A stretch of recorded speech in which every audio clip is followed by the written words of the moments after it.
Hi everyone. I was asked by ALP to put together a short video that kind of shows the steps that you need to take if you're going to convert a SketchUp warehouse model into a model that we can use in Out of the Park.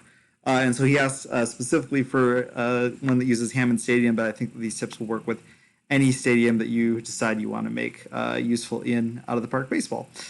So the first thing you're going to do is make sure that the model is scaled properly. Sometimes they're too big or too small, and you also are going to make sure that they are lined up properly on the coordinates on the red, and you want to make sure the red and green lines are corresponding with the right field and left field foul lines. So the first thing we're going to do is we're going to take our measurement tool and we're going to see how long it is from home to right field. So you see here it's 330 feet. I've often found Wikipedia is really helpful for finding out information about the measurements of stadiums.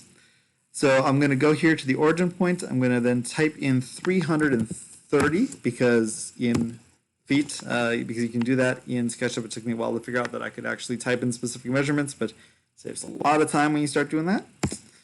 So then you'll notice that I have this kind of dotted line that is running along the red axis. And so that's going to be helpful for me as I try and place the stadium properly and make sure everything's the correct distances.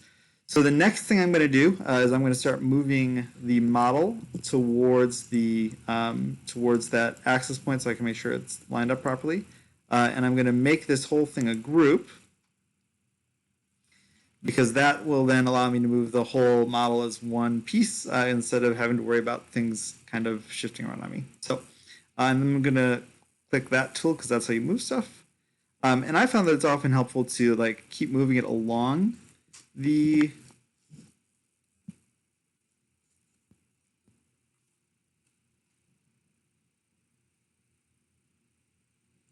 there we go. Okay, so just to explain what just happened. So the base picture was locked in place, and I need to unlock it. So in order to be able to move it with the rest of the model. So I'm going to group it again. And then I am this time hopefully going to successfully move the whole model. And I found that it's often helpful to try and move it along the red and the green lines so that it doesn't accidentally rise up or do something else that's kind of wonky. So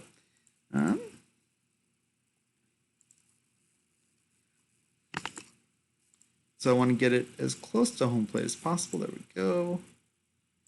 And now I'm going to take the rotation tool, which is right here, and swing this thing around a little bit to see how close we are to being properly scaled.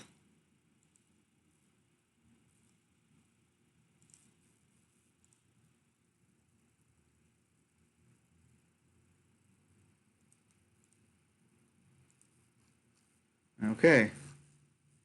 And so my guide got a little bit screwed up there. So I'm just going to take my measurement tool again, check, and see it is 330 feet to the outfield. So this model is already scaled properly. So that's going to save us some time in terms of adjusting and figuring out exactly how big we didn't make it. So the first thing you want to do when you load in a model is to make sure it lines up on the origin, on the axis properly, and then make sure that it is scaled properly.